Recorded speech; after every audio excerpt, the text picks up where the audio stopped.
stand for the pledge? I pledge allegiance to the flag of the United States of America and to the republic for which it stands, one nation, under God, indivisible, with liberty and justice for all.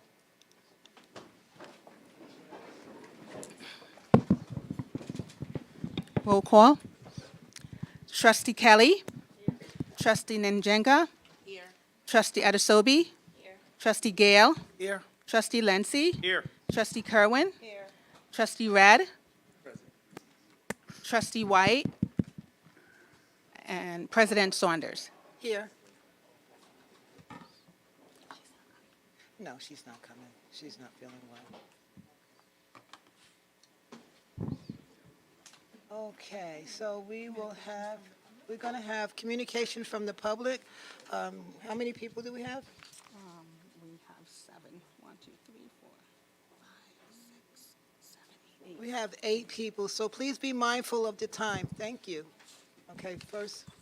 There is no legal requirement to recognize public comment at meetings of the Board of Education. However, the board recognizes the critical importance of community discourse and involvement in the education of Mount Vernon's children, and accordingly, members of the public are invited to speak at each regularly scheduled board meeting, subject to the terms of the board policy.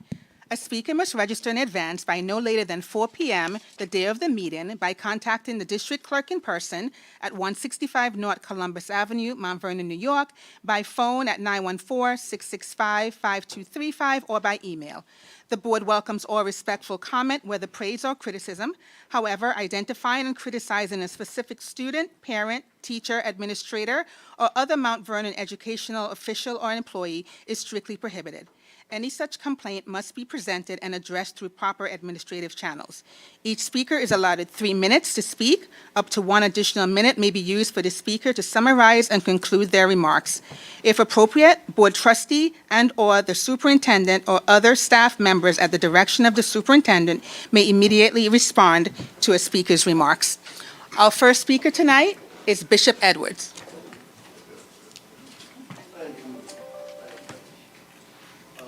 Madam President, this on?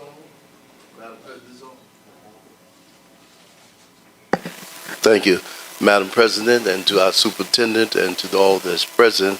I didn't want to rain on the parade of these young people that are here, and I want to celebrate them and Mark Mary, who's doing a fantastic job and revitalizing our football program. That's right. However, I am the educational chair of United Black Clergy of Westchester, a group that consists of about 30 churches in Mount Vernon, as well as the senior pastor for the last 33 years of the Friendship Unified Free Baptist Church on 9th Avenue.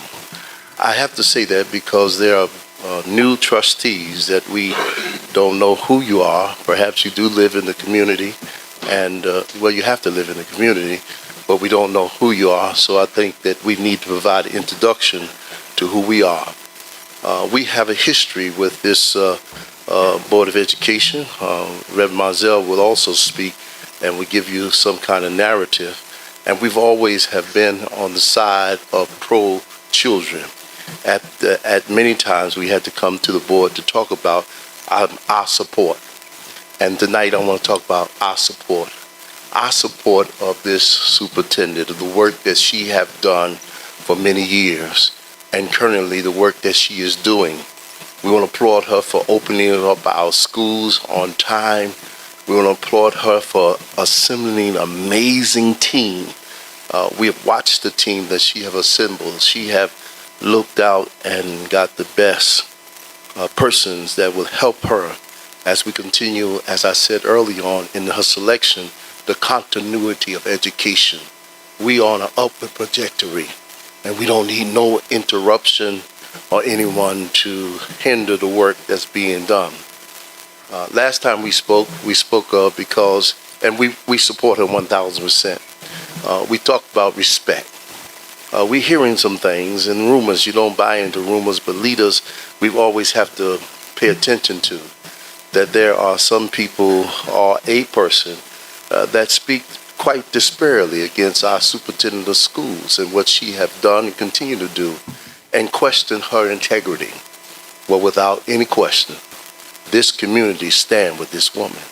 She have proven herself over the years of bringing thousands of dollars through grants to help ease the burden of the taxpayer.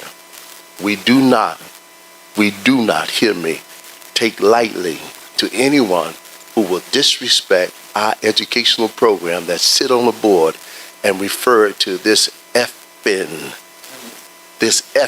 school district.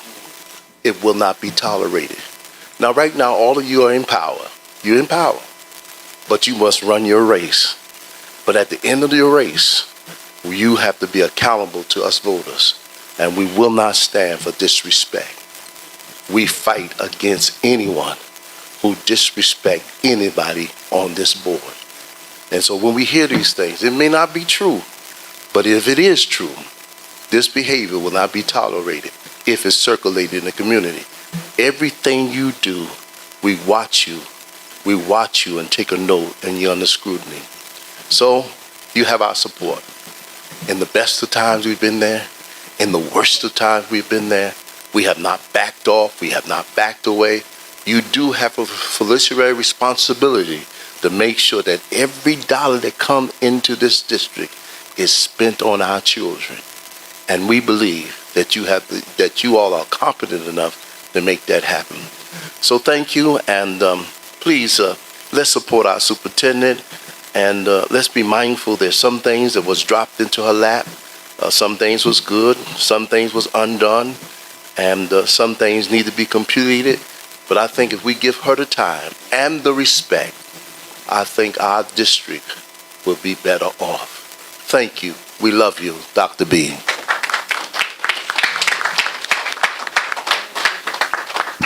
Our next speaker is Pastor Mizell.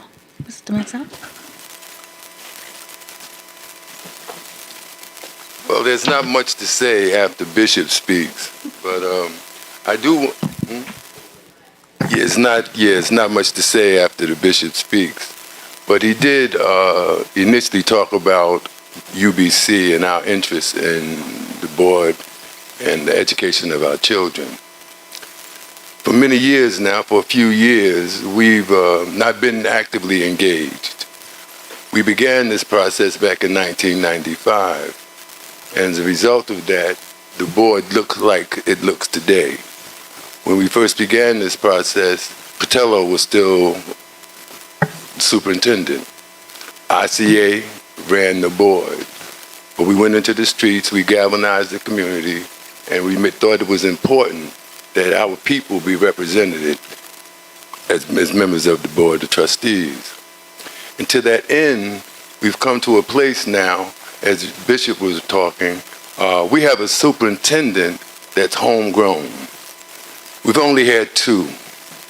Brenda Smith was the other. Other superintendents came from other districts and from other places, but we have one in our midst now who loves Mount Vernon, who has served Mount Vernon in many capacities, and has earned the right to lead us. And what we need is support for her, because she is our leader, and she is given the responsibility of taking care of and educating our children. So I say that to say that we're going to get busy again, because rumor, that y'all ain't working. Recently, one of you left, if I'm right. Could be a rumor, but that's what's in the street. One person resigned. And so what I'm saying to you, that you are called, and let me say this very clearly, this ain't politics. You have a sacred responsibility to look out for God's children. And whatever your issues are, you need to leave them outside the door. And when you come to negotiate, to meet, and to deliberate and plan, you need to do that in unison and put the children first. Because as the brother said, at the end of your term, there will be elections. And UBC will be engaged from here out. Not, we took the criticism, we said, you trying to run stuff? No, we've never tried to run anything. What we tried to do is put people in position to look out for our children. And when they don't, then we have to do something about that. So I want you to know, as the brother said, we're watching, we're praying for you that you will look out for our children, because again, remember it now, it's a sacred responsibility. You have the lives of God's children in your hands, and you will be judged. Thank you, and I wish you all the best. Praying for you that our community and our education system will be all that it can be under your supervision and guidance. Thank you. Oh, Larry Sproul. When was he? Dr. Burton did what? He was? I missed that. Okay, 3. 3, I missed Dr. Sproul. Thank you, man.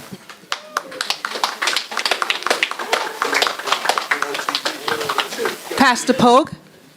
Is he? Okay. Okay. Peggy Altman?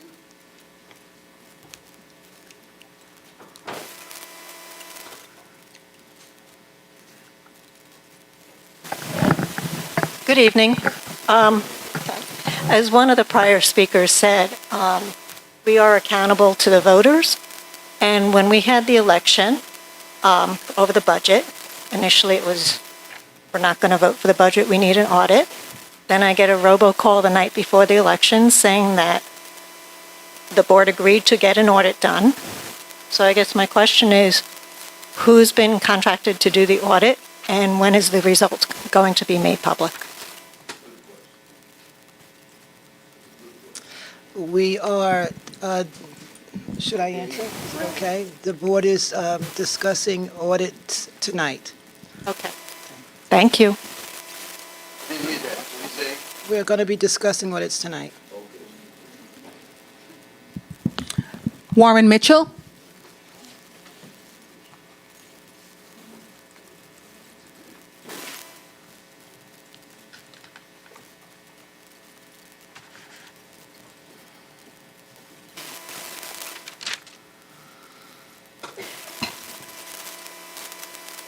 Good evening,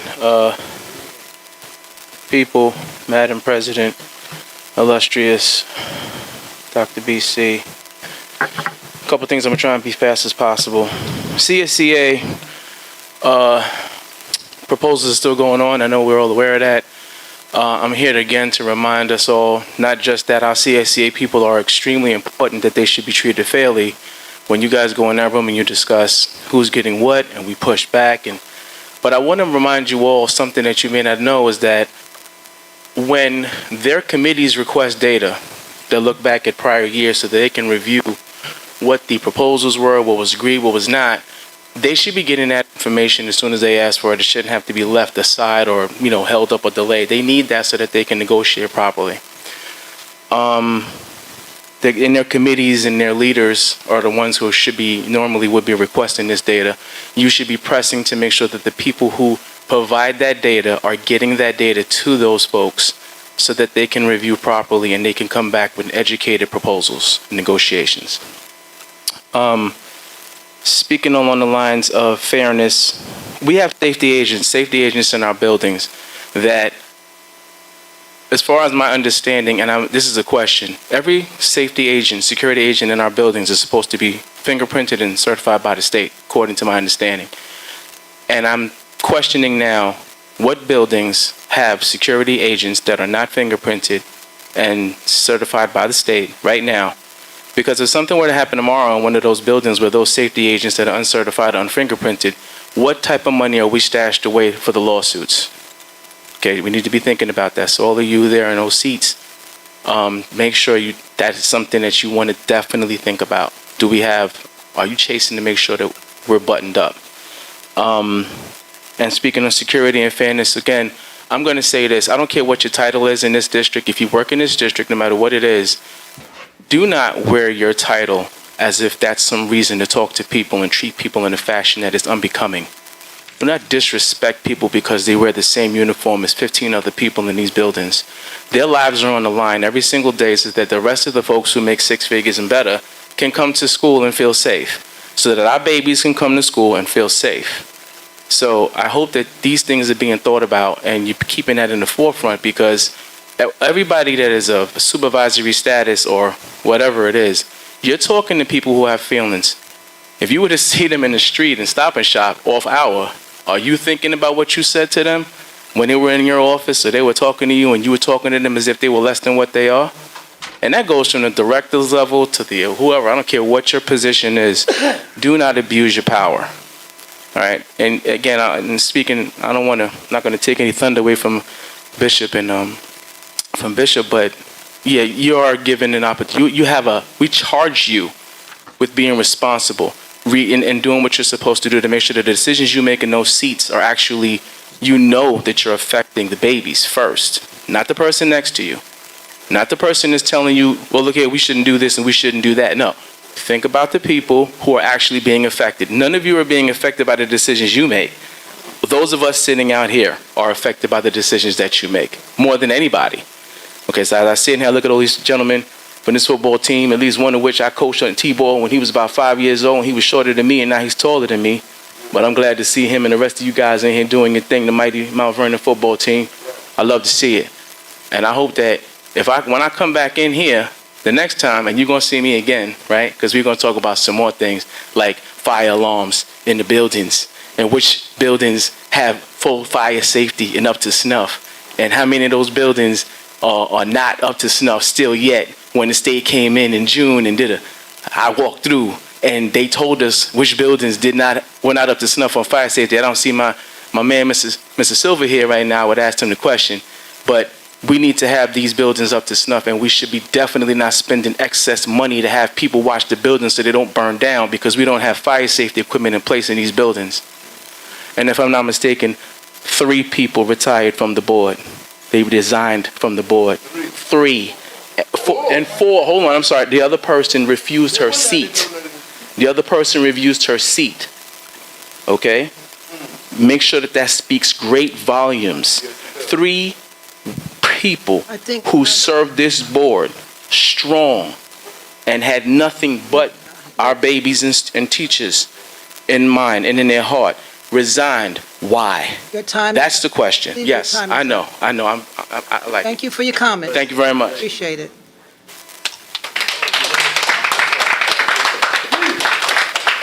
Cynthia Turnquest.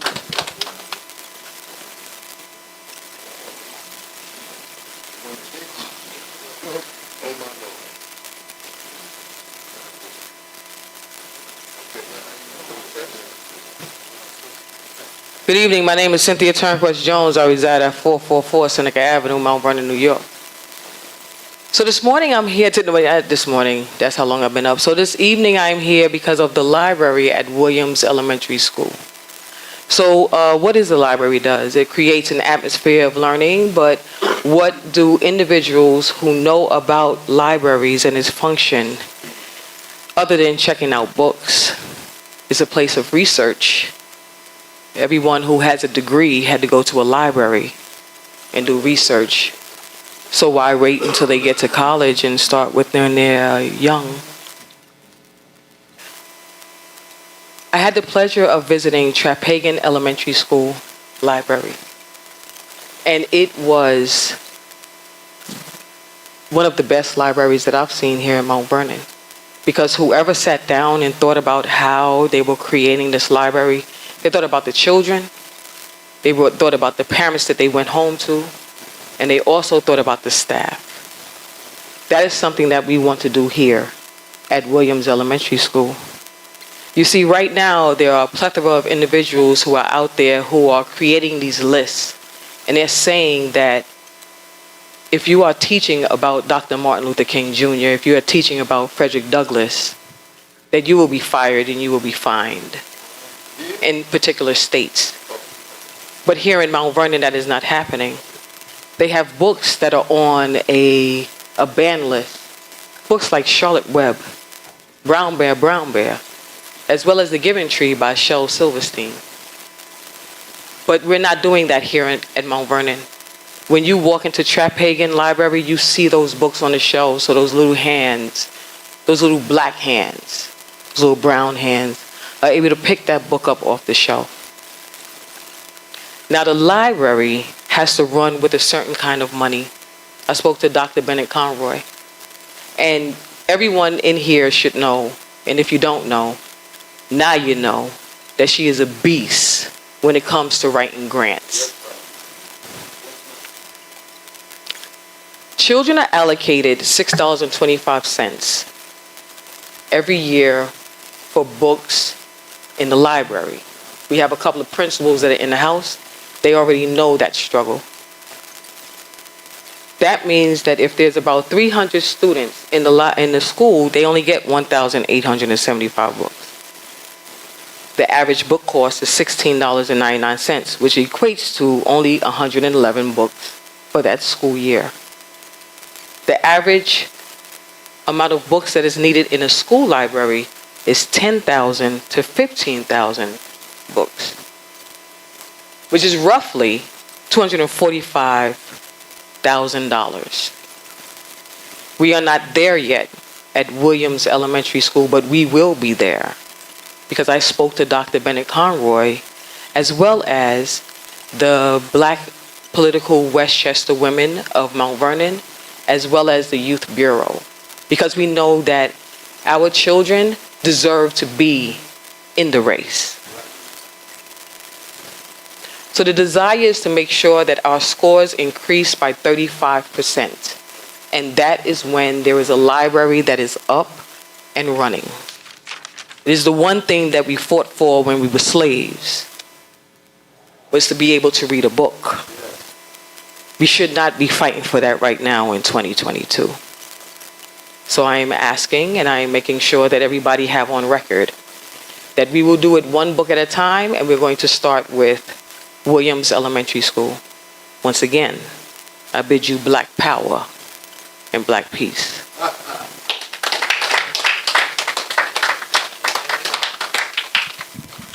Mark Stuckey.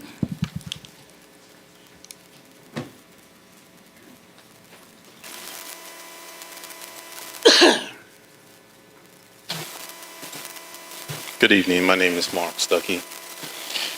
I had a lot to say, but starting with Minister Edwards and brought it straight down, they said everything that needed to be said this evening regarding a rumor. But I'm not going to go there. I'd just like to say to the football team, well done. Yeah. Well done. You did a good job. I hope I have one up here as well, because these trophies look really good. To the young people, you may not know, but you are amongst wealth. You are amongst greatness. Tonight we have Senator Ruth Hassel Thompson in our presence. She's the one of those who make it possible for Mount Vernon to have what they need to have. She's been on the front line for a very long time. Ever since I was a little child, she was out there. And I would like to say to her, well done, thy good and faithful servant. Well done. So tonight, let's put the rumors to bed. And we opened up this year in a good note, a positive note. Everyone who I spoke to, from teachers to students, what I'm saying, this is one of the first times in a long time we walked into our buildings and felt comfortable. Now, to say that means the dynamics was changed. The leadership that we have has put everything that she has in to make that shift. She's been, as has been said, on the front line for a very, very long time, doing things that no one have seen quietly, and to have allegations thrown on the table is incorrect. There's an old saying, and I can be wrong with these words, don't believe all you see and half of what you hear. For what you're seeing is not true. And what you're hearing is false. It's not true. So let's move on the way we're moving in the positive note, Let's close out this year on top, okay? Let's bring Mount Vernon the way it used to be, with pride, back, much stronger. Dr. BC, you're doing a fabulous job, and I will stand behind you, and I won't say it quietly, to back you up, to be there for you. I will not fight you, as you know. I will stand with you. And if somebody starts to throw blows, I'm coming to the front line. Be blessed, each and every one of you board members, and read. Whatever you do, read. I had two women when I was on this board, Carol Ben Rubin and Lynn McBride, always wind up saying to me, read. And I was like, what are you talking about? Read. Until I got to the point I was tired of hearing them. And I was reading. I ain't the world's greatest reader. And I took my time and I started reading very carefully. And then I saw the picture. So read. Read. And everything will fall into place. Be blessed.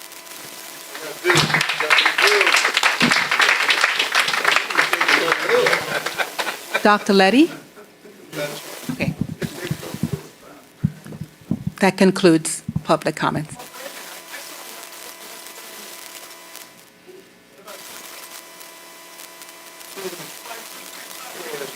As long as you don't say anything out of line, you're welcome. Come on, Mr. Keller. You know how you do. Well, in the future, if you want to go over things before the meeting, that's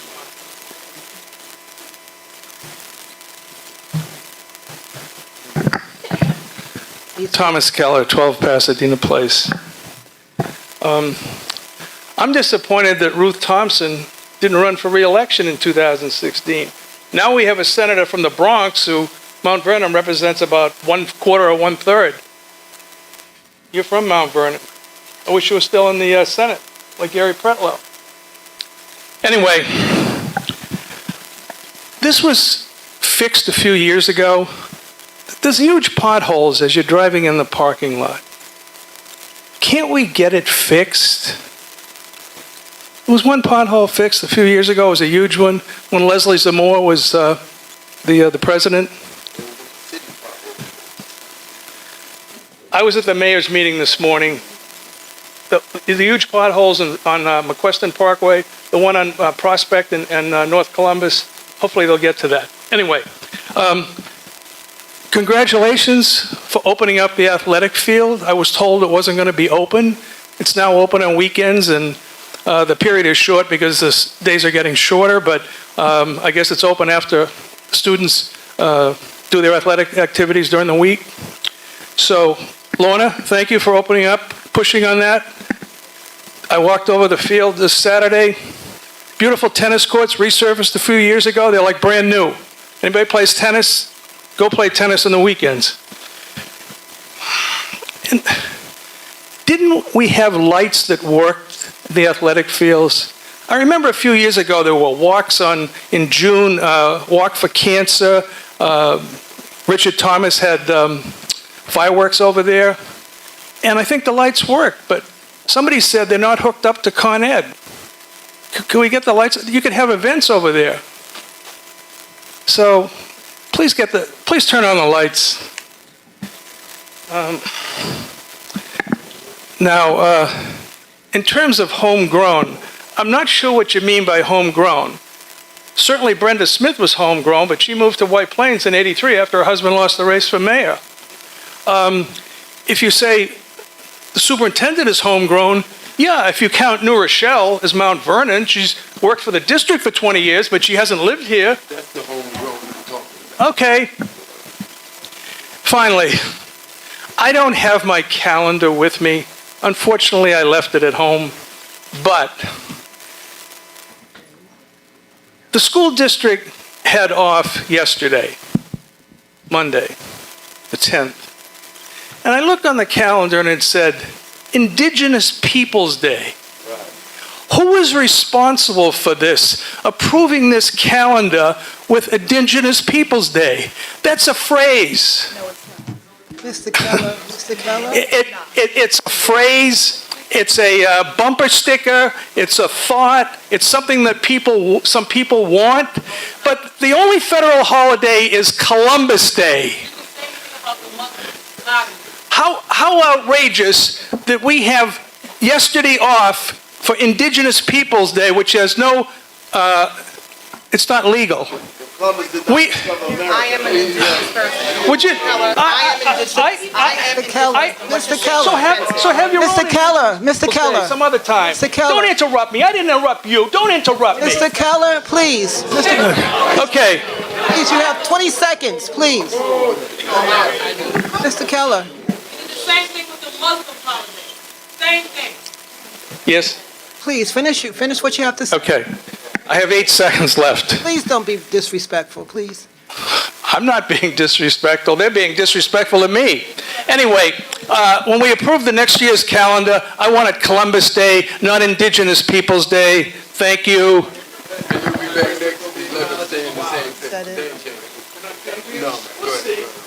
That concludes public speaking. Thank you all.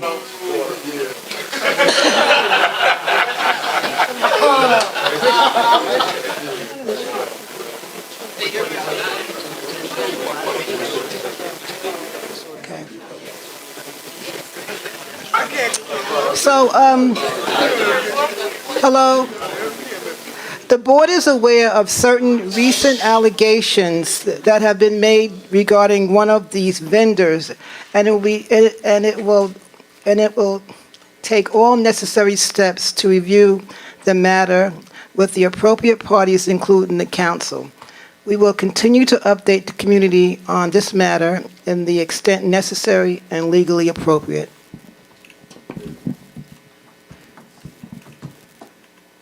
So we have the superintendent's report.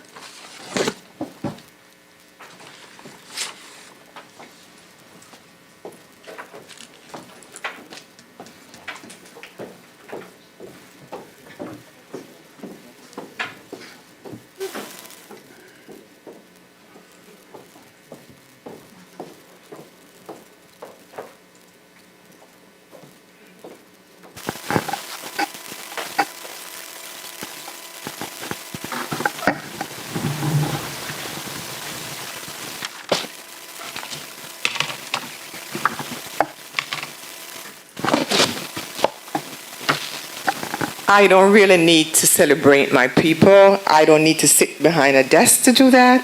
I'd rather come in person and celebrate with my young man.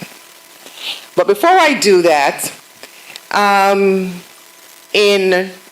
July 1st, when I assumed the job as superintendent, there's a little voice in my head that keeps coming back. And that voice said to me, because I had so many issues and so many problems, the little voice said, stay strong, be ready. The fight is not yours. I will deliver your tomorrow. So I know my tomorrow will be delivered. And it will be delivered by the work that I'm going to do, the work that I have done, and the support and the love that people have for our scholars. I want to say, though, that when it comes to our scholars, we have to learn to celebrate them. And we do not have to wait until they finish their journey to celebrate them. We have to encourage them as they're on their journey. For example, last week we have 75 students who were registered in the Smart Scholars Program, who registered for at least 4 courses in college.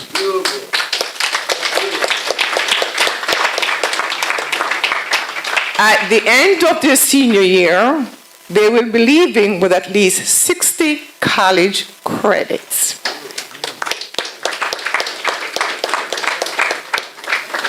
Now, all the people who have been writing and blogging, could you just write about that, please?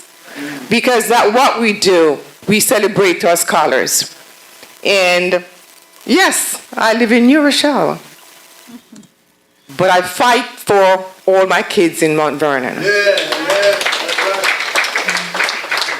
And I will challenge anyone out there when it comes to providing resources and funds for my scholars.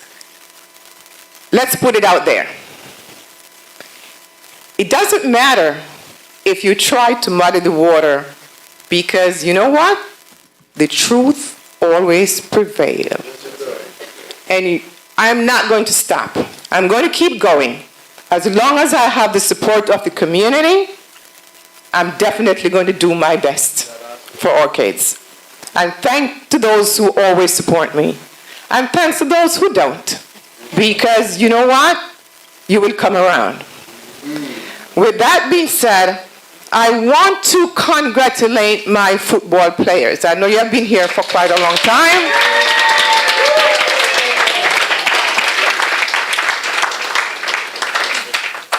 And the reason why I want to thank them, I want to encourage them. I know the season is not over, and it's up and down. You win some, you lose some. But what I want to say to you, I want to encourage you to continue to focus on your academics, focus on your sports, and be a role model for others. I've watched you play on that field, and you played your heart out. I went into that locker room and I spoke with you, and you could just see the energy coming out of you because you want to go there and win that game. And I was really proud of you. And I decided that I'm not going to wait until the end of the season to tell you how much we appreciate you.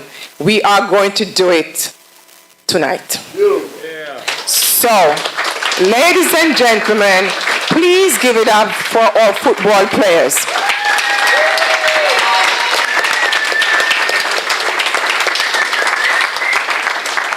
So I have here with me Madam President, and we are going to give out these little trophies.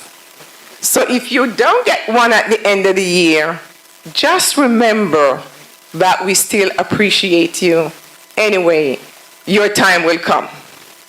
So with that being said, I'm going to call out the names of the team, and my parent liaisons, as usual, will come and will pass it to you, Madam President. But before I do that, the board, the trustees, do you want to say a word to our young men?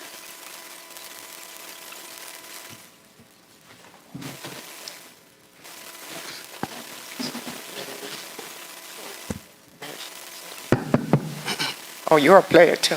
So no, not a player. Hello, everybody. My name is Orville Gale. I'm a new trustee. Just got on in July, and I want to say, I, along with Dr. BC, was at your game memorial. I'm also a former athlete, so I know what it takes to do both your schoolwork and your athletic. It's very difficult, but you guys show to the community and to the young ones coming up that it can be done.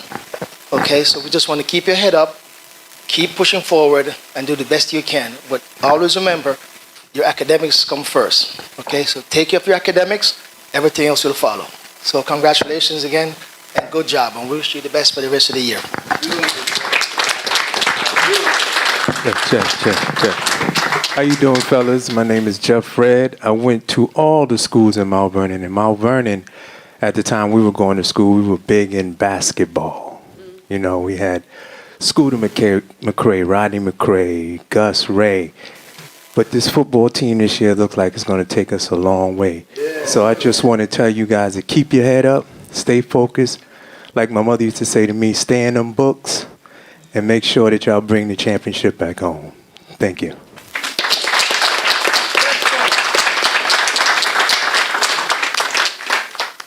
Any other trustees would like to say something? Good evening, everyone. My name is Lorna Kerwin, and I also want to echo that you guys make us really proud.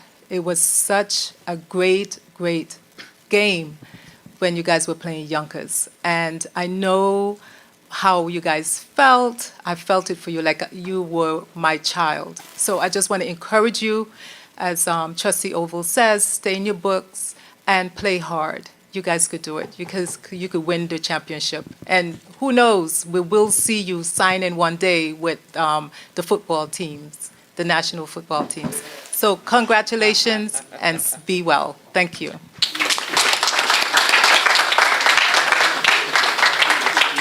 I don't know much to say after that. Thank you guys for putting it out there, but you guys did an excellent job back when you played Yonkers at the new field. So congratulations on that win. Good luck, and we'll see you at the championships. We know that, right? Just put it out there, okay? All right, just put it out there in the universe.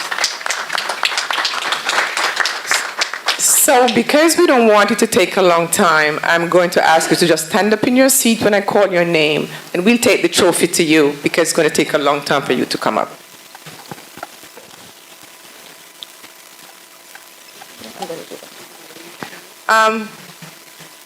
But before I do that, I forgot to share a piece of good news with you, and that Coach Cimino on Friday, September 30th, traveled to Cortland University to the Basketball Coaches Association of New York Coaching Clinic. He proudly received the 2022 New York State Coach of the Year Award. So, Coach Cimino.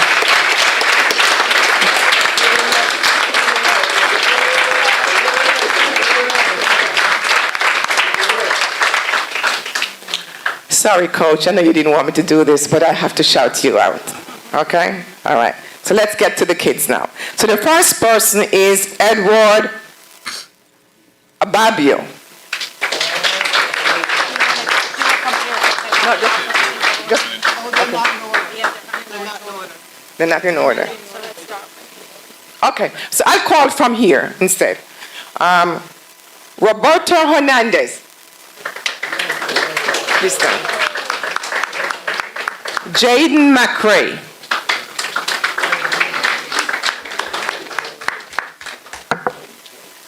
Kajai Francois. Dejan Samuels. Naimel Alston. Javelin Tracy. King Mercer. Nazir John. Amir Yishak. Adrian Ochoa. Eric Peterson. Deshaun Terry. Jaden Jones. Kevin Richardson. Jaden Dempsey.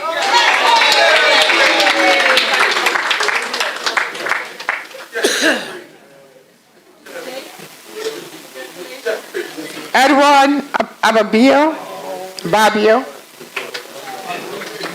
Jared Collins.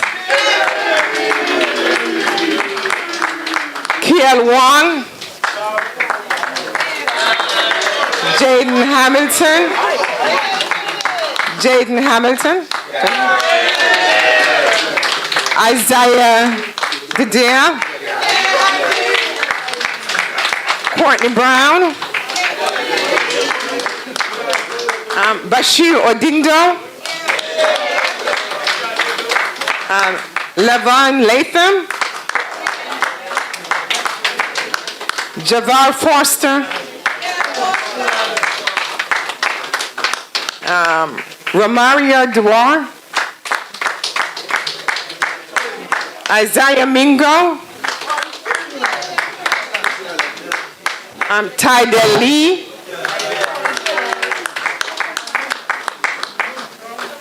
Jamai James.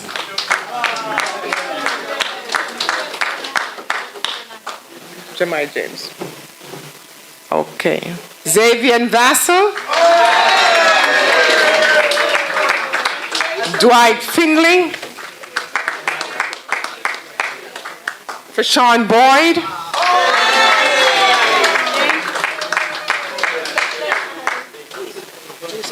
hold on, Yeshua Mohammed. There's a blank one there for Mohammed. Mohammed. Yes, it's not written on that. And then we'll go to the coaches. You have Jared Dendy.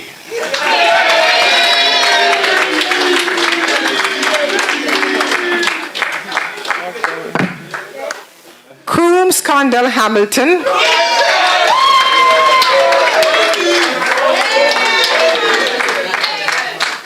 Mr. Mark Murray.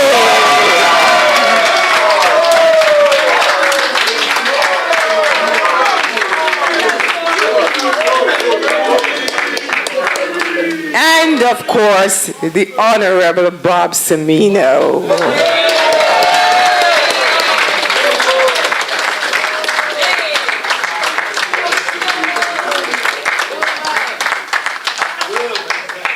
We have come to the end of this report, so I want all the young men to stand and let us give them a big round of applause.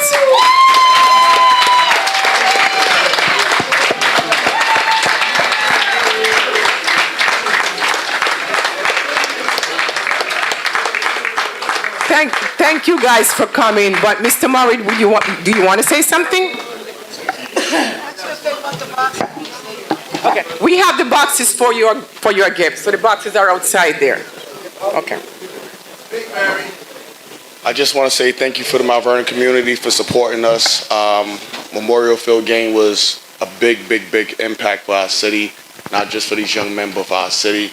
And we just want to do it again the next time we are there. All right, thank you for everything. We appreciate it all.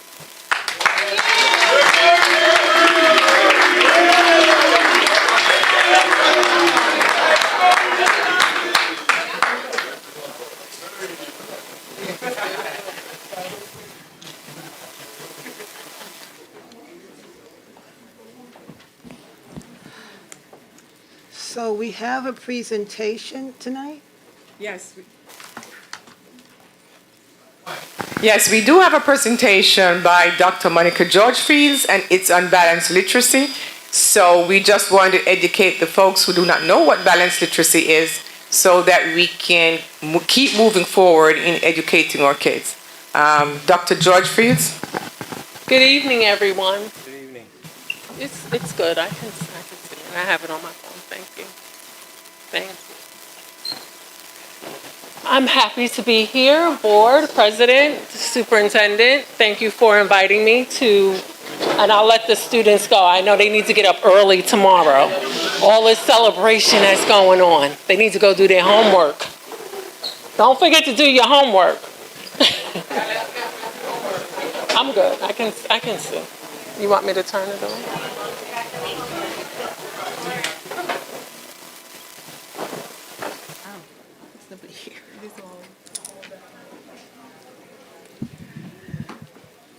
So I am just going to take a few minutes and go over the balanced literacy program that you have here in the district. The clicker is not working. Okay, there you go. Thank you. First, I'd like to tell you who Reach Educational Solutions is. We are a consulting firm that supports many districts throughout the United States. Our goal, unapologetically, is to work with districts and schools that have mostly minority students, Black, Latino, minority students who are living at or below the poverty line, to help them with their school improvement efforts. That's the work that I did as an educator for 35 years, and that's the work that I continue to do. We have worked in Mount Vernon for several years now, about 8 years. And prior to that, I worked with Mount Vernon School District around the state improvement work that they had come down on them, or at least imposed on the district by the New York State Education Department. The services that we've provided in this district, of course, is the school improvement work that I created actually at the New York State Education Department. We were the authors of the Leadership Bench program for P20, and that program actually led to 13 teachers who received their administrative certification through a grant from New York State Education Department. We worked with the district as well around the literacy development efforts, and we've been doing that since 2014. It is not our initiative or our work that only led to the improvements in literacy, but I would like to hope to think that it's our partnership with the district and our professional development that we've provided not only for school administrators, but also for teachers in this district that led to the district increasing their ELA scores by 33 percentage points from 2014 to 2021, which I'll show you in a minute. During the pandemic and during the time that we were all virtual, we also co-facilitated and arranged for the district to receive equity training, particularly around the book, All Students Must Thrive, which was facilitated by Dr. Tyrone Howard from UCLA, who works with REACH often. And then the other two programs, Dr. Bennett Conroy talked about the Early College Initiative, where just last week, 75 students in Mount Vernon registered for courses, college courses, where they will receive college credits. They are receiving anywhere from 12 credits this school year to some students and some schools will be receiving 16 credits this school year, all to go towards their four-year degree, and will help them and their families financially, and it will help accelerate their college career and experience, and certainly prepare them to be successful. And finally, we've been working with you for the past couple of years around engaging families and community-based organizations. I'm not sure why. Can you just, thank you. Okay, so as I said a few moments ago, that the district has experienced a great increase around their ELA scores. And this is particularly what I'm here to talk to you about. In 2014, when we first started working with the district, the students were reading proficiency levels at or above grade level was just 12%. That is just about 1 out of 10 students. Over time, with the materials that were purchased for the district and providing professional development in the materials that they have, and also other strategies and practices and ways to use those materials, the ELA scores, and of course with the administrators leading the way and teachers working really hard and long around their lesson plans and what they were bringing to students, the district has experienced a huge 35, as you can see, 35 percentage point gain from 12% to 2021. 47%. You'll notice that 2019 and 2020 school scores are not there because of the pandemic and what the state did with the state test. So I want to talk to you a bit about the trajectory of how the district got here.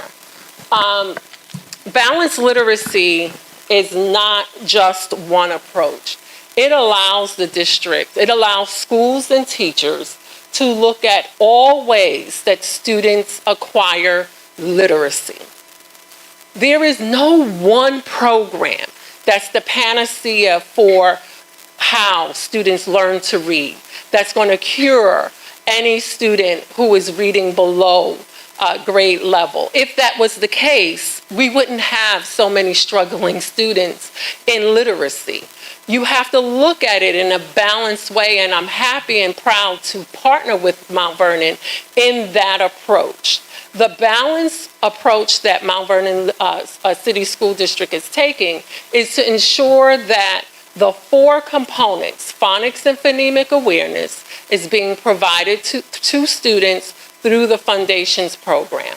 Also, every teacher in their classroom has a dedicated RTI, or response to intervention / I like to add enrichment, so that any students who need additional support can receive that during their time.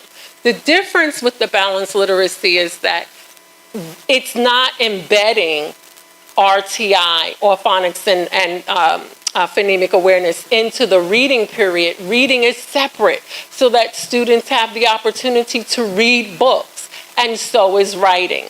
And so the 4 components is all leading up to students having a high level of independence. We've taken this journey, and it's a multi-step. You cannot cure something that happened over a long period of time with one full swoop. It takes time.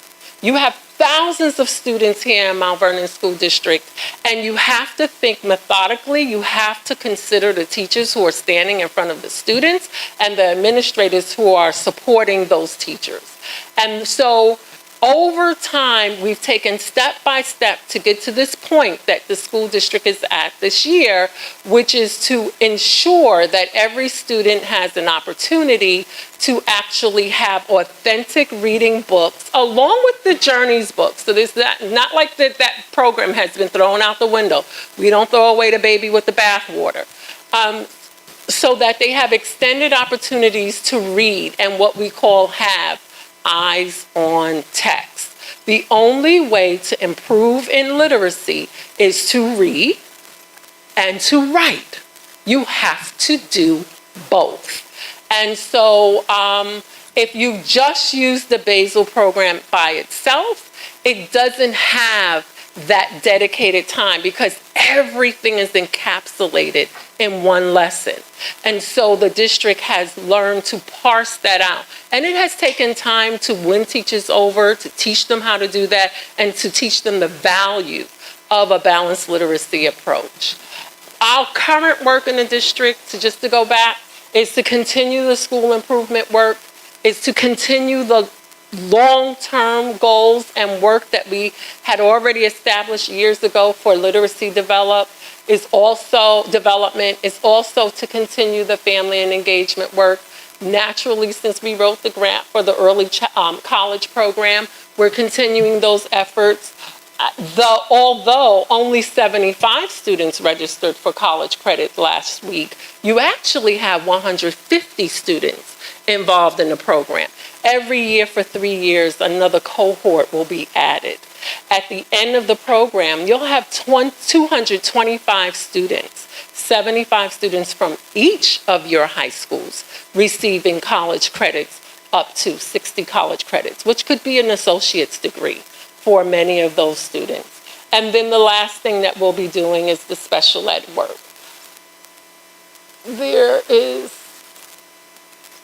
Okay. I just want to take 1 minute and tell you the difference between the basal reading and focusing on basal reading and having students have the opportunity to use and read authentic books. I heard someone earlier, just a few minutes ago, come up here and talk about the libraries and the importance of the books in the libraries. And that is so true, and that's something that the reading and the writing workshop will allow students to be able to do. The problem with basal readers, and not all basal readers they're not evil, they're not bad, but like I said, no program is the panacea for solving a literacy issue in any school district or any school. You have to look at the whole picture and create your goals of what it is that you want to do, and then create the program that you need to address the students who are in front of you. But the basal reader in general does not lend itself to students who are struggling readers because basals are written on a particular reading level. So I showed you that this district has 47% students reading at or above grade level. Let's just say, generously, that that is an even number and percentage going across all of your classes in Mount Vernon. That would mean that about approximately 53%, or half of the students in every classroom, is not reading on grade level. They may be reading approaching, they may be further behind, but they're not reading on grade level. The concern with that is, how do those students have access to the text and the stories in a basal if it's written above their reading level? What do you do to address that?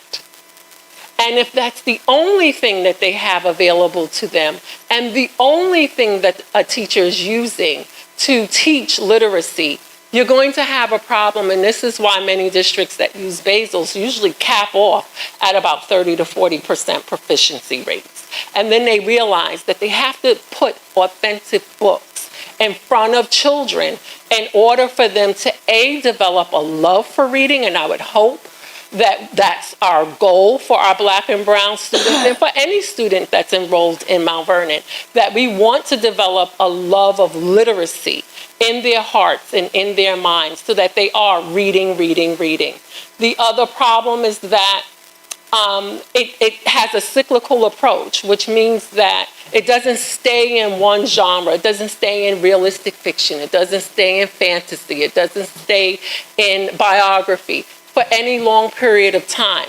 A student could be reading a biography story today, and then tomorrow they'll go into class and they're reading fantasy.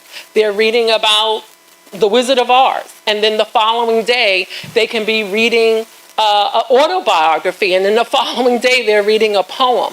It doesn't stay within a genre for any long period for students to be able to in-depthly develop their understandings and their strategies within a particular area. Using a balanced literacy approach will do that. I'm not going to read the slides because we all can read, and so you'll be able to see these points. Again, is only Reader's Workshop or Writer's Workshop good enough to move students across the spectrum of reading? No.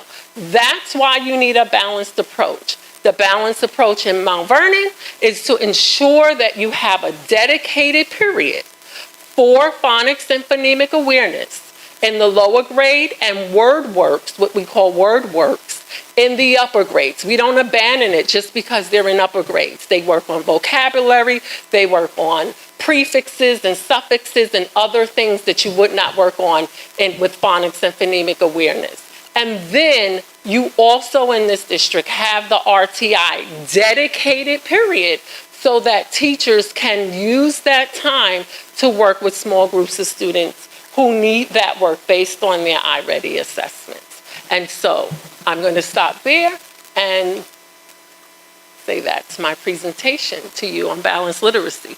If you have any questions, Dr. Bennett Conroy asked me to answer any questions or concerns that you may have. Anyone have any questions?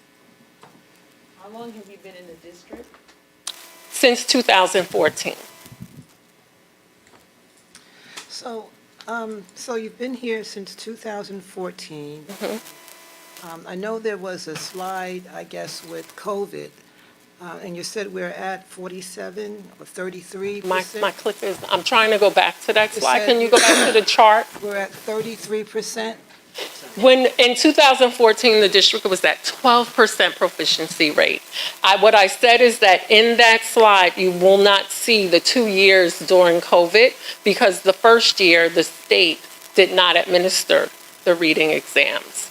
And then the second year, very few students in any district in the state took the exam for it to be counted. So those 2 years are missing. So we only went up 20% in 8 years? 47%? You're at 47%. That's 35 percentage points. She said 33% for 2021. It's 35%. You started from 12 and now it's 47%, 35, which is huge. That's, I mean, it may not sound like that's a big percentage, but when you're talking about thousands of students, that's a huge increase to go from 12 to 47%. The question and the hard work is, how do you get beyond that? And you can't get beyond that if you only put in front of students the other 53% of the kids, readers that they can't access. You have to have libraries. You have to have these authentic books in classrooms for students to be able to access. And then their teachers should be using the grade level text for instruction so that students have availability of their grade level text as well as their reading level text to read independently. How does this impact the non-native speaking English, like reading? And So for English language learners, that's what you're asking, right? For English language learners, we also know that it takes between 3 and 5 years to acquire language proficiently. And so there are 4 domains for ELLs: reading, writing, listening, and speaking. Again, if a English language learner has a book that not only they can't access because of their language, their dominant language is not within that book, they also won't be able to access it if they're not reading, if that domain is not at their grade level. Students who come to any country acquiring and having proficiency in any language, they have an advantage, actually, of acquiring a second language. However, it has to be nurtured. And so the way to do that is to be able to give them books and provide books for them in their native language. You're not going to be able to have a class where a teacher is teaching mainly in English and have a class that's dominant in English, and then have a basal in English and a basal in Spanish. Either those students will have to be in a bilingual class, which does not expedite the acquisition of language, or you can have authentic literature that's written in their home language so that they can access it. Another question that came up here today was the culturally relevant work that needs to happen in the district. You're only going to get excerpts and parts of stories in a basal. A basal can only be so many pages long. But if you have thousands of books available for a child to be able to select to read from, it is more likely that the people, the characters, the setting, the issues in the books will resemble who they are and what they understand. As fast as I can acquire what's going on in the story, I will be able to read that story and increase my literacy rate.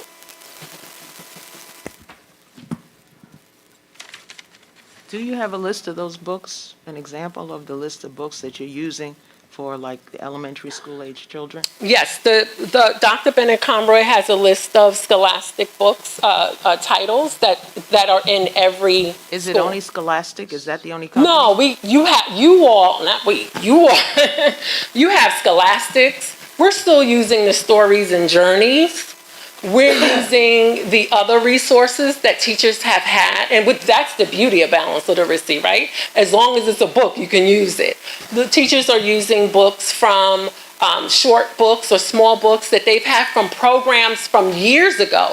And I've said, don't discard those books. Let's sort them out, let's level them, and let's organize them in baskets so that students can shop for those books as well. So you have a plethora of titles in this district, as well as teachers having grade level licenses to reading A through Z, which gives students just an extensive library for them to go on and select books from A to Z.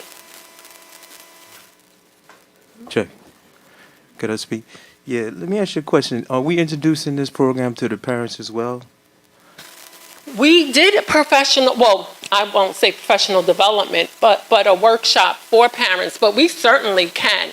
And I encourage that. I think that, and your parent liaise, when they have meetings with parents, I know that they talk to parents about literacy, but I absolutely think that the parents need to understand how important it is for students to read at home and for students to have books accessible to them at home, and if they don't have it in their homes, that they should be taking them to the library, and how to respect the books that are going home from the schools so that they can return for the following students in the following year. Right. My pride and joy was when a parent came to me when I was a principal and said to me in the lobby of my own school, you know, I think my daughter may need to repeat the grade. And I was like, why? Why are you saying that? She says, because she's only reading on level J.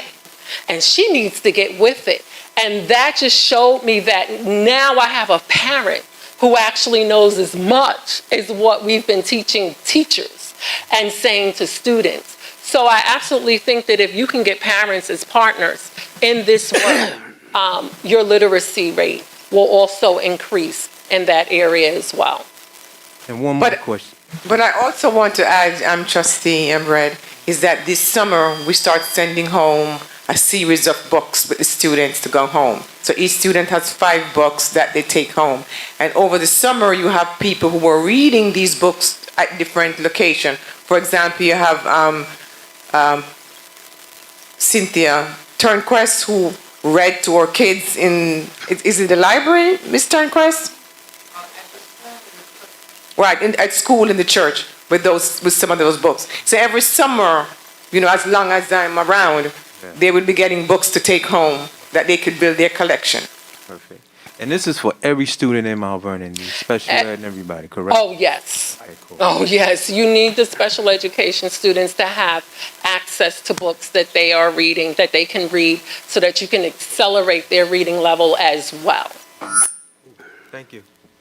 I just have one question. Yes. Does your program provide for, I don't have a program. okay, Does the district balanced literacy program? literacy program provide for ongoing professional development for teachers? I'm thinking of just new teachers who really need that kind of support. Not only new teachers, but teachers who have been teaching for 1,000 years need professional development. I have to tell you, I led a school with 1,800 students. It did not take overnight to get from that 9% proficiency rate that I entered that school in to the 90 proficiency rate that I exited that school in. And so it takes a long time to get every teacher to understand. Just because you're a teacher with certification does not mean that you know how to teach reading. And so professional development is paramount to ensure that they understand all of the nuances in reading. I always say, and when I worked with John King, who was commissioner, you can't expect a teacher to teach Invisible Man if they've never read Invisible Man. And then when they read Invisible Man, they don't understand Invisible Man. So we have to ensure that our teachers become prolific readers. We have to ensure that our teachers understand the structure of text. And we have to ensure that they understand that this is a non-negotiable. Every child in Mount Vernon needs to leave this district at a high level of proficiency. It is unacceptable to have 1 out of 10 or 5 out of 10 students walking out of this district not at proficiency rate. Just a question, is the district's balanced literacy program, what's the difference between that and a whole language approach? Is it the same? It's not as quite as the same as a whole language approach. A whole language approach has a little bit of nuance differences in that it's more like a literacy-based program, which means that students are introduced to elements of reading and literacy throughout the entire school day. Ultimately, I think that's where you need to be at a literacy base. So during social studies and during science and during math, students are introduced to how those subjects also align to literacy. But you got to take one chunk at a time. So whole language is a little bit more spread out throughout the day, and balanced literacy has distinct time periods where you do all 4 areas: phonics, phonemic awareness, response to intervention, reading, and then writing.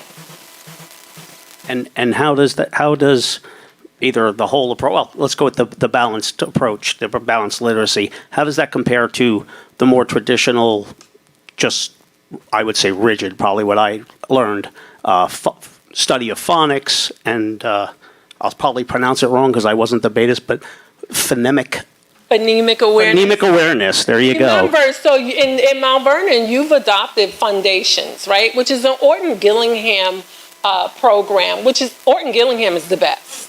So when you get to phonics and phonemic awareness, you cannot get any better than Orton-Gillingham programs. And so you've already adopted a program that has that embedded into it. So you're using Foundations, and that's a 25 to 30-minute period for early childhood. And then as children get older into second and third grade and other things like that, then other grades, you shift to about 15, 20 minutes of that every day. So they're getting that every day.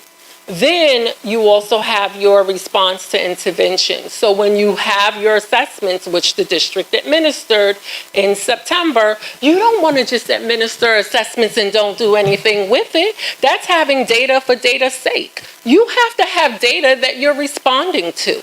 So having the response to intervention, I could talk about this all day, but I know I can't.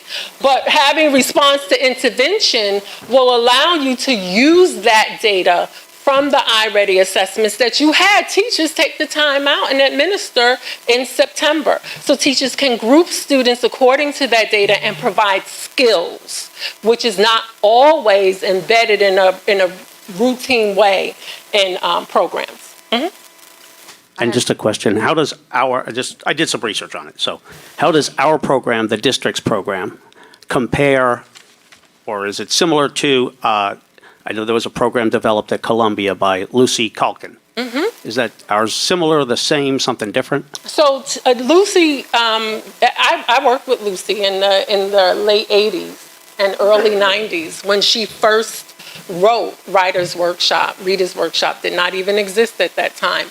The goal for Writer's Workshop was to have students become authors of genres so that when they read that, they're able to understand it.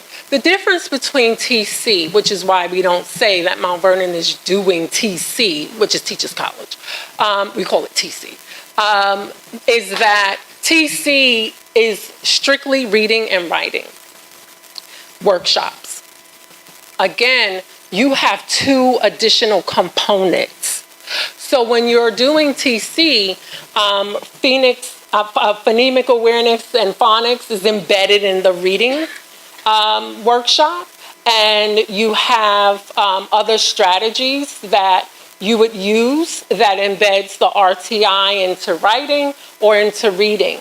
But Mount Vernon is taking a balanced approach. So you can have TC, which is the Teachers College Reading and Writing Project. That's the name of it. It's just reading and writing. And in latter years, Lucy adopted phonics and did some word work, but that's not what they do. They do readers and writers. Mount Vernon is not doing TC. Mount Vernon is doing literacy the Mount Vernon way. Considering the students in Mount Vernon, you need to have a dedicated phonics and phonemic awareness period, and you need to have a dedicated RTI period because you are at 47%. Applause to the 47%, but we know we're not there.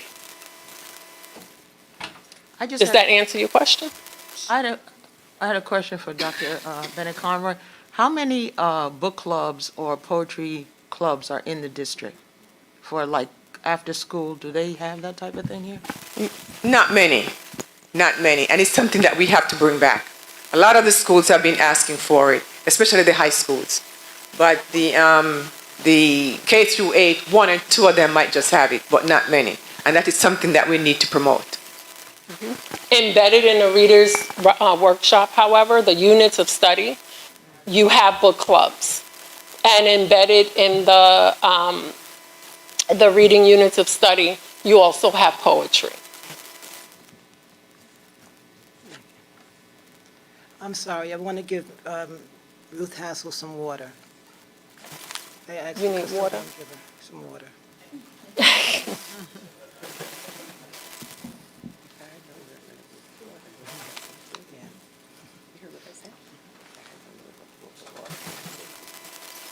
Any other questions? Just one more question from me. How many within our districts? How many I don't know if you'd call them consultants, teacher consultants are provided to our district from the organization you represent? We've had different numbers over the years. This year, there are 4 of us dedicated to the K-8 schools that are implementing the entire literacy block in all 4 components. Is that enough? Well, no, but that's what you have. And we make it do what it do, I got you. okay? Because failure is not an option. Exactly. Good. Okay. Okay. Any more questions? I just wanted to ask, is this a grant? Do you get grants, or this is funded by the district? I will let that financial question be answered by the board because I don't know your finances. I don't work for Mount Vernon, so I won't dare answer any financial question. No, it's a combination of both. It's from grants and it's from Title I, not from general funds.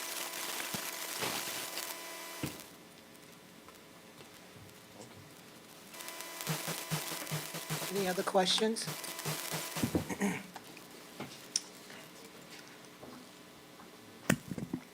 I think that's it. Okay. Thank you, Dr. Monica George. Thank you. Thank you, everyone. It was a pleasure to be here.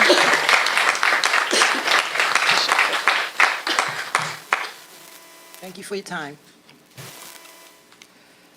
Okay.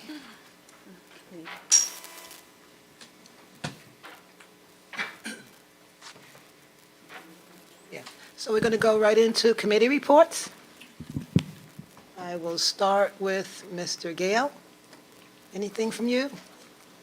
Well, we met, the family and community engagement, we met last week with Dr. Conroy, and as an introduction. So we had an introduction, we've not had a substantive meeting yet, but we'll be looking to do some things this month and early next month with the community. Okay. As soon as we get more information, I'll make sure the community gets that information. Okay. And I know Trustee Helene and Trustee Adesobi are with me with special education. So I just want to remind everybody that we're having a special education SEAC, Special Education Advisory Meeting, tomorrow evening at 6 o'clock at Rebecca Turner Elementary School. And also, please remember to come to the Special Education PTA meeting on November 10th at Benjamin Turner at 10:30. That's when we need at least 15 interested people, so please come. So, and we're going to talk about IEPs, how to read them. We're going to have handouts, if we can have handouts for that. So that's with the Special Education Committee with Trustee Helene and Trustee Gloria, unless they have other committees that they want to report on. I think Trustee Gloria has one. I just wanted to report on the project that we're working on to bring the robotics program into our district. We have many children who are really interested in it, and we met with Lisa and right now we're just trying to secure a partnership with Iona College. So we're really excited about that. There's a room available at the high school, but it just needs to be organized, and some of the equipment and the materials that are there need to be, either auctioned off or put aside or whatever. So we have a designated place, and we have the partnership with Iona College that we're working on to secure, and we have some students in mind. And so we're moving forward with that. We're moving forward. And I don't think we have a committee name for it, but Trustee Gloria and Trustee Sabina have offered their time for that, so they're going to have another meeting tomorrow. Yes. All right. Thank you. The partnership with Iona is the one that okay, so that's the one. Okay, great, yeah. So I'll be able to facilitate that. Okay, great. So I'm going to report.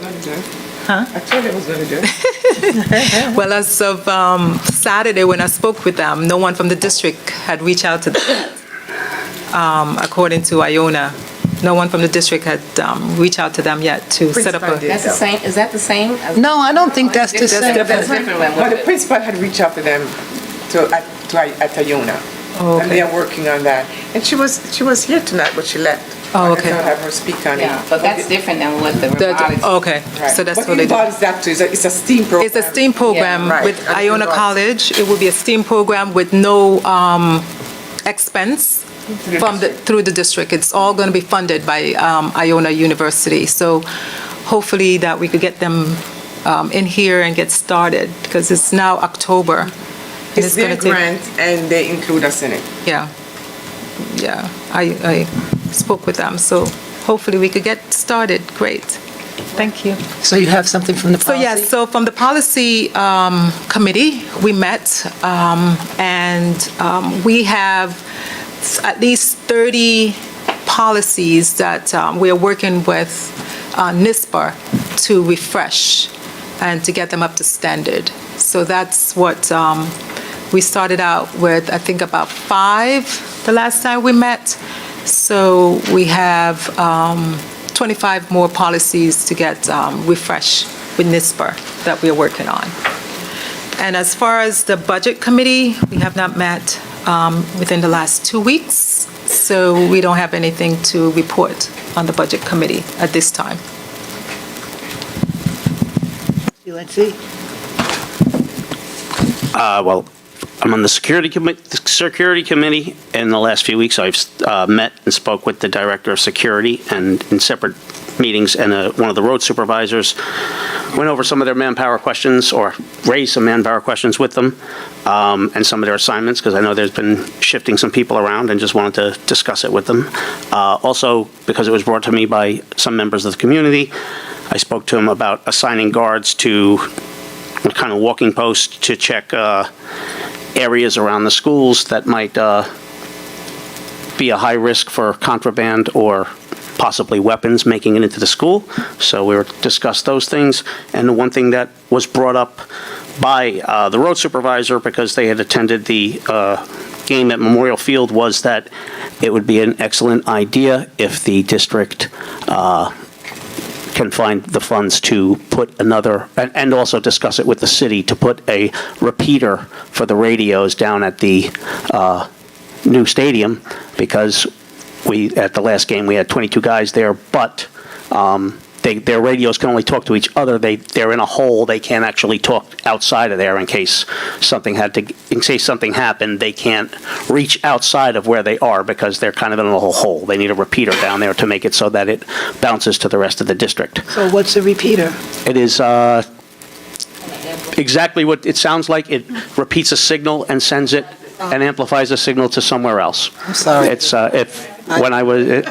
from my own personal experience, I've been in buildings with a portable radio where there's no signal, and when you're trying to do a job, it is not fun because you have no communications with the outside world. So, especially in a symbolic, I won't say it like this because I don't, but a possible symbolic target as a brand new stadium in Mount Vernon, you definitely need to have your security together.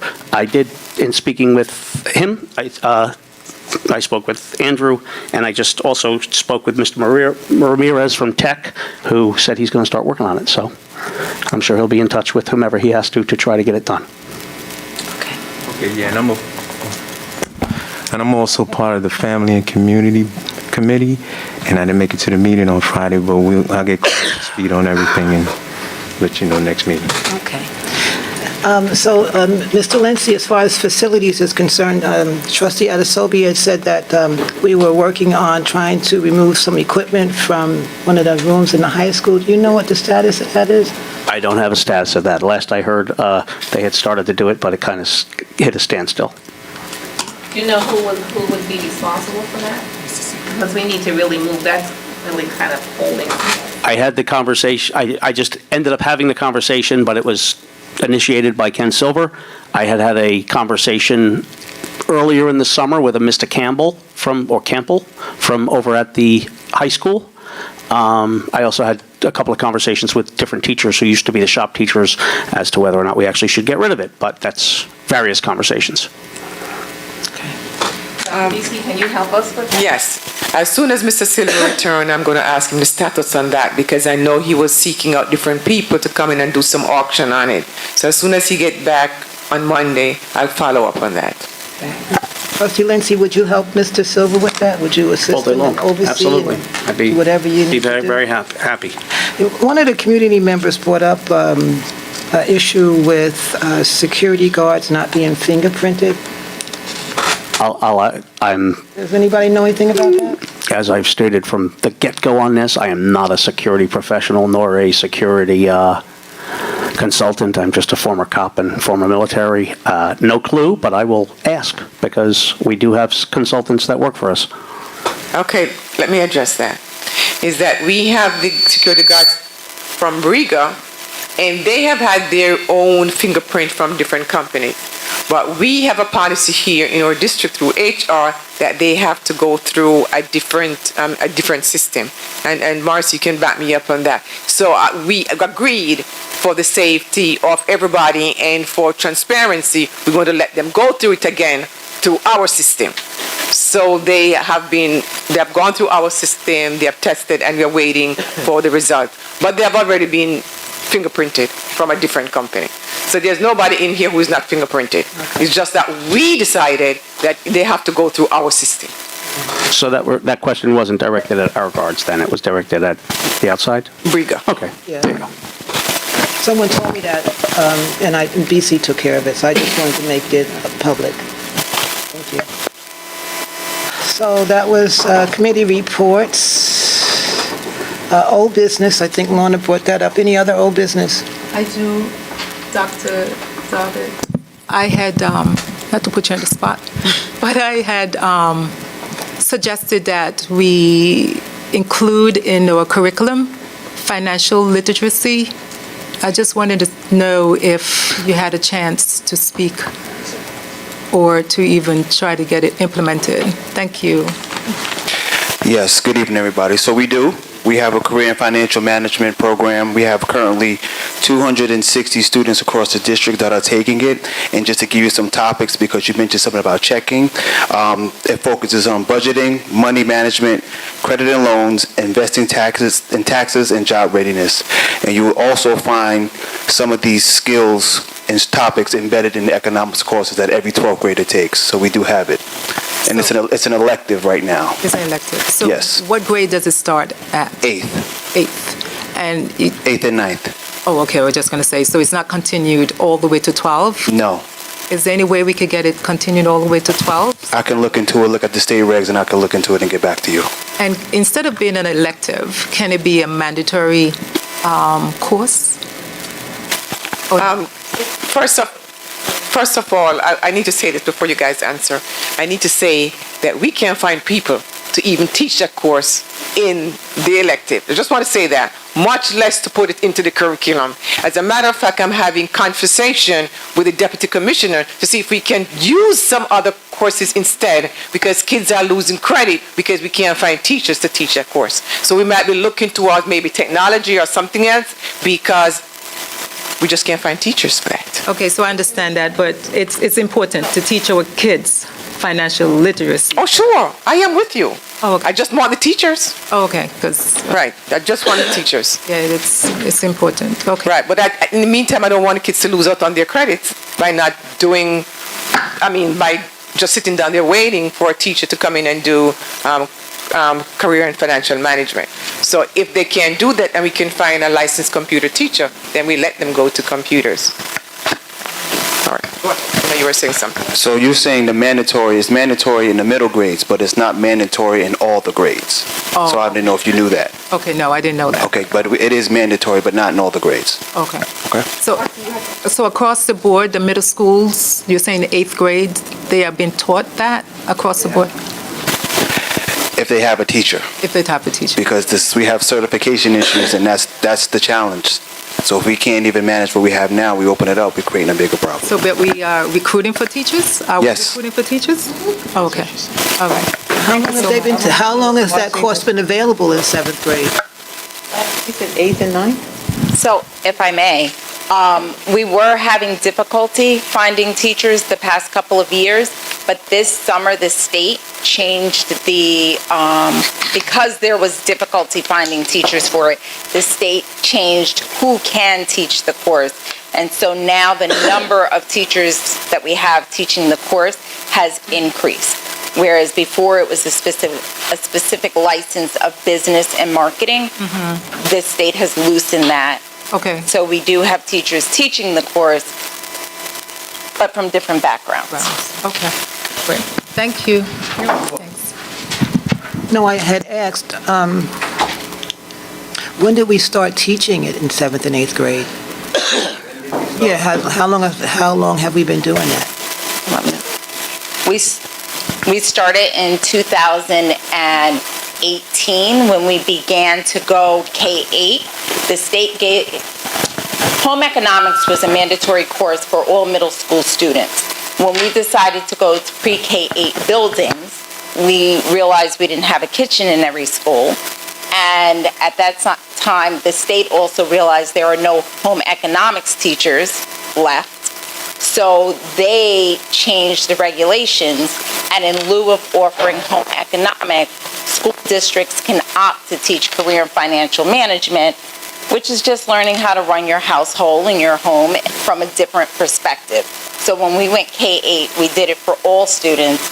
And similarly, how some of our high school students are getting college credit, when the students take the course in 8th grade, they are earning a half of high school credit, which makes room for them to begin and be able to take these college-level courses later on. Thank you. You're welcome. That's the guidance and counseling coming out, because she's a guidance counselor. I see. Yeah, I was at the elementary level, so I couldn't really answer that question. So thank you, Tiggs. That's right. That's all right. Yes, thank you. Okay.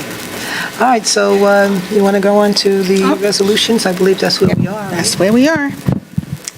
Okay. Can I have a motion, 6.1, authorize the commencement of a lawsuit against certain vendors? Need a motion? Okay. Against certain vendors? So how that?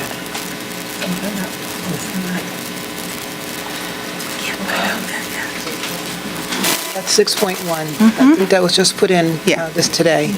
Okay. Just to clarify, those were from, that's the, From our attorney. yes, from the attorneys. That's what I want to make sure. That was something that was discussed? Yes. Yes. Already. Motion? Oh, you got it? You put a motion out, right? Yep, I did. Lindsay, and you? Okay. Yeah. I second it. Okay, great. Questions, concerns, discussions? That's okay. Yeah. You can abstain. It's okay. All those in favor? Aye. Abstain? Aye. Oppose? Okay, motion carries.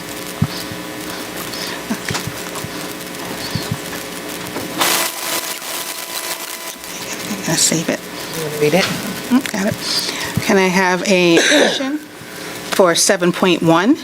Authorization to conduct after-school robotics team at the Denzel Washington School of the Arts. Motion. Who's that? That is Kerwin, and I need a second. Okay. You have a second? I got, well, questions, concerns, discussions? All those in favor? Aye. Oppose? Abstain? Motion carries. Can I have a motion for 7.2, authorization to hire a school counselor for the Sundown program? Motion. Second. Okay. And Adrian. Questions, concerns, discussions? So, this counselor works during the day? During the day? Yeah, right. It's from 3 to 6. Okay. So was she the only one that applied? Okay. She took over from Gabito. Oh, okay. All those in favor? Aye. Oppose? Abstain? Motion carries. Can I have a motion for 7.3, authorization to continue the Mount Vernon City School District Mentor Program for new teachers? Motion. Okay. And that was, okay. Questions, concerns, discussions? So there's $1,500 for supplies. What type of supplies? Well, things that they use like paper and whatever they use for classrooms. You see, this is a grant that is by the Teacher Center, and we are mandated to put a certain amount of money in there, and the Teacher Center do the rest because it's a partnership. Okay. So that's what this is all about. We can't escape.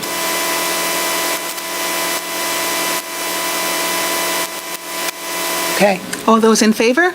Aye. Oppose? Abstain? Motion carries.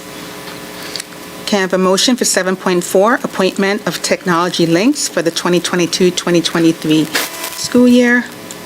Motion. Second. Well, okay. Questions, concerns, discussions? I would like to know what it is.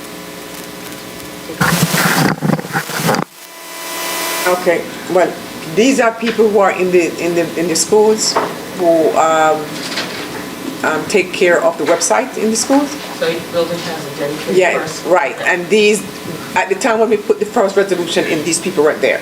So now they got their folks. These additional people that are being assigned to the building? No, these schools didn't have any. Any, so this is new hire? Yes. Okay. All those in favor? Aye. Oppose? Abstain? Motion carries. Okay, 1 second.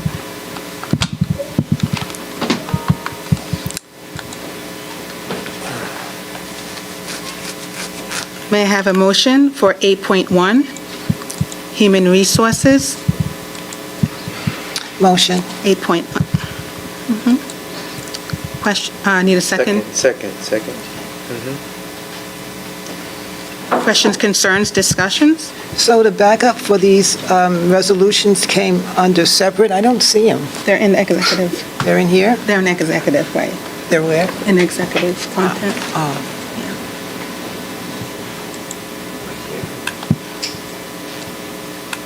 Okay. Okay.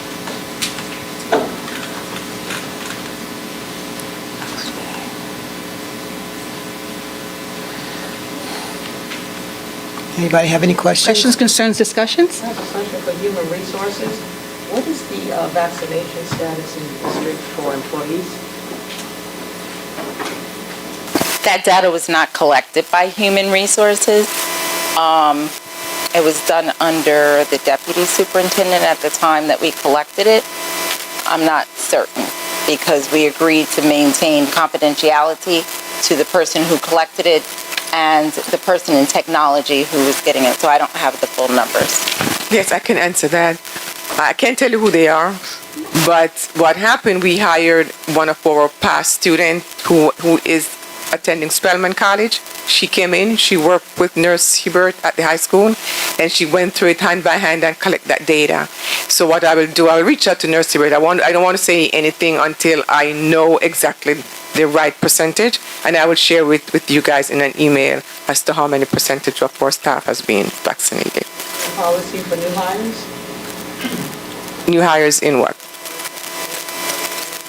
No. Nothing at all. All those in favor? Aye. Oppose? Abstain? Motion carries. Can I have a motion for 8.2, approval of Human Resources Resolution non-certified? Motion. Okay. And I need a second? Second. Okay. Okay. Questions, concerns, discussions? All those in favor? Aye. Oppose? Abstain? Okay. Motion carries. Mr. Jenkins, please don't leave.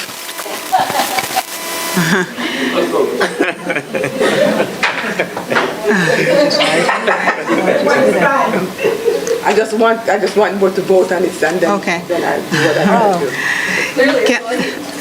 to do. So he heard what he wanted to hear? Is that what it was? Okay. What happened, because we have some new hires in the audience, but I want you to finish vote on the tab before. But I know he was one of them and he was sneaking out. So I just called him back. I just put him on the spot because we want to congratulate him after you guys vote on the tab. Congratulations. Yeah, we did. Yeah, it's Okay. done. All Thank right, you. so- Congratulations. So all the people in the audience, new hires, could you please stand?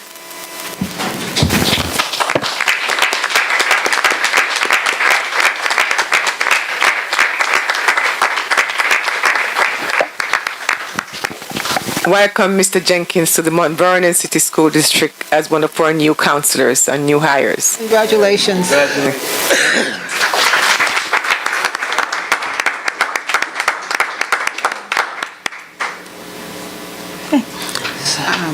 So we're on to 9.1, school improvement authorization. May I have a motion for authorization to approve school improvement service memorandum number S23-6 dated October 11th, 2022?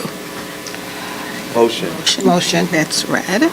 And you, okay. Questions, concerns, discussions? So I know we just had a presentation by Reach, but I don't know if the board, I'm just putting it out there, I don't know if the board wants to discuss the Reach grant before we vote on it, or do they want to? Their resolution is not here. It's not here. It's not their We'll do it for resolution. next week. That's Lady of Victory resolution you're looking at. This one here, the first one? Yes, all of Okay. those are, Okay, all right. Smile Dental and Catapult is, And can you tell them what Catapult is? but Catapult is a company that is hired by Lady of Victory. That's what they use their Title I money for, because they are one of our CBOs. So we are entitled to give them a certain amount of money, and they can do whatever they want to do with it. We just have to pay the bill for them. So all this Catapult is Lady of Victory. Okay. And Smile Dental is a company that we hired in the district. It's not hire, it's free. It's a free service that they go to the school, the van, and clean people's teeth and all of that stuff. So it's their grant, and we partner with them, and they take care of our kids. I know kids are dying for it because the parents start calling out to me and say, when Reach you're is going to in start. here. Reach is So in these here. is just a Smile Dental. That's something, that's different. This is not Reach? No. Reach is not there. I pull Reach resolutions until you hear the presentation, then we can discuss Reach again and put it back on if you want to put it back on, because I want transparency. I want you to ask the questions before we put it on. So they were there, but because you didn't get a chance to hear the presentation, but I'm seeing I it. want you to look at it, and then I put it back on at the next meeting after you hear the presentation. Okay. So that's why it's not The there. first one does, the first one This one says in the Reach. list is Am I crazy Reach. or not? Okay. It's not supposed to be there. There's Where is nothing that? that's supposed to be there for That's- Reach. Okay, let me You're just in the show you. wrong. That's, Resolution S23-6. Yeah, it's there. All right. When nothing is supposed to be there for Reach. You see it, Rita? actually, wait, let See me, this one? home improvement resolution memo, that's it. take it out. Dated October 11th. Where does it say Reach? It says I think Reach. they're supposed to be there You've for got to Reach. open it there, that's why I don't like this thing. You've got to open Yeah. it here. Yeah, it's Reach. I don't, where do you see it? Oh,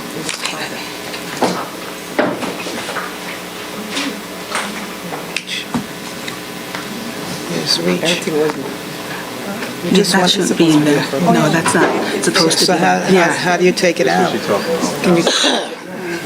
Can you take it out? not if they do it like this.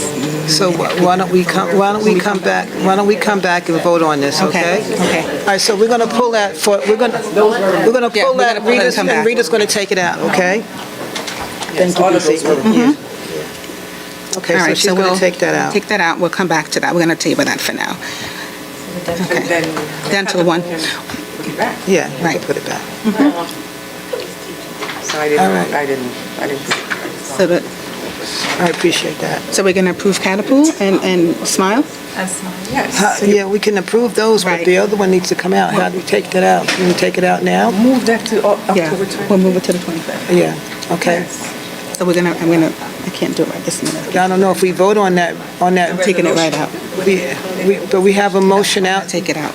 but don't we have a motion out there? We have a motion right now right, to authorize for the school improvement service Smile memorandum. Dental. Smile Dental and Catapult. Catapult. That's Yes, the motion. right. That's what we're going to be voting on. But that is in there, so how do you take it out so we won't vote on that whole resolution? You move that to October I'm going to move it to the 25th. 25th. Okay. Is that, I want to Right, so you're not refer voting to on that. council, there's a resolution embedded in all of this, and we want to take one of them out. Can we just vote on it and she takes it out? How does that work? Need a motion to remove it from Okay. Okay, Yep. so we're going to make a motion? Can I, I'll second it. okay, can I have a motion to remove REACH from the resolution? Consent- 9.1? from the consent From the agenda. consent agenda. Okay? And second? Seconded.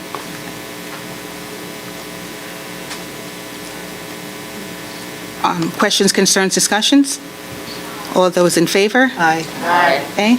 Oppose? Abstain? Motion carries. If you're not voting on it tonight, you also have to table the resolution. So a motion that, Moving it, and then if you're not voting on it tonight, move the motion to table. okay. So Table. Can we you motion to table? A motion to table, that's Okay. part of the resolution. I second. Questions, concerns, discussions? All those in favor? Aye. Oppose? Abstain? Motion carries. I think that's it. No. Student Services, 10.1. Motion. Can I have a motion for approval of services, Pupil Personnel Services Memorandum Number 6, dated October 11, 2022? Motion. I need a second. Second. Questions, concerns, discussions? All those in favor? Aye. Oppose? Abstain? I'm sorry, is Rising Ground? Rising Ground, Rising. is that part of this here? Yes. Yeah, I don't know anything about Rising Ground. Is it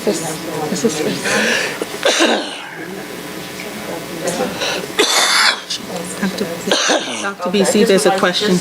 On Rising Ground, what exactly is the service that they provide? I don't know anything about it, I'm just asking.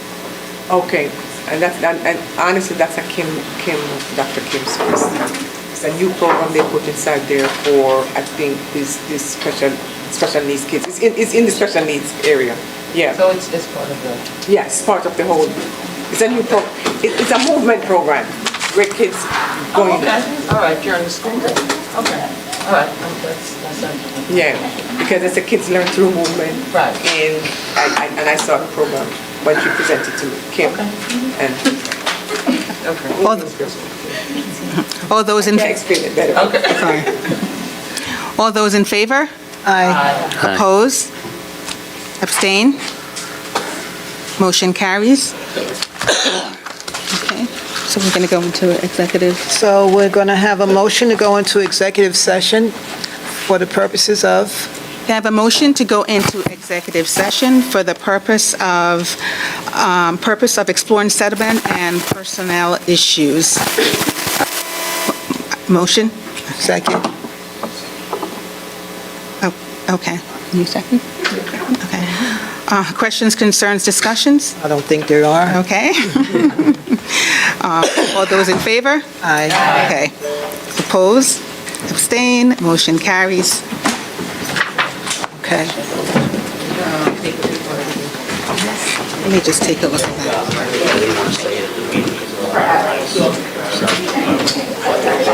Smile. I didn't get a chance to read the whole policy, make sure they have molestation coverage and make the district additionally insured in case something goes down. Funny enough you said that, because when we first started here, we never had enough insurance. And so the bill insurance. But I'm just saying, I don't see it in the certificate. I didn't read the 18 pages. Make sure they have molestation coverage. Write it down. Write it down. Make sure they have molestation coverage, and that the district and you and everyone else is covered with additional insurance. I did it on last Thursday.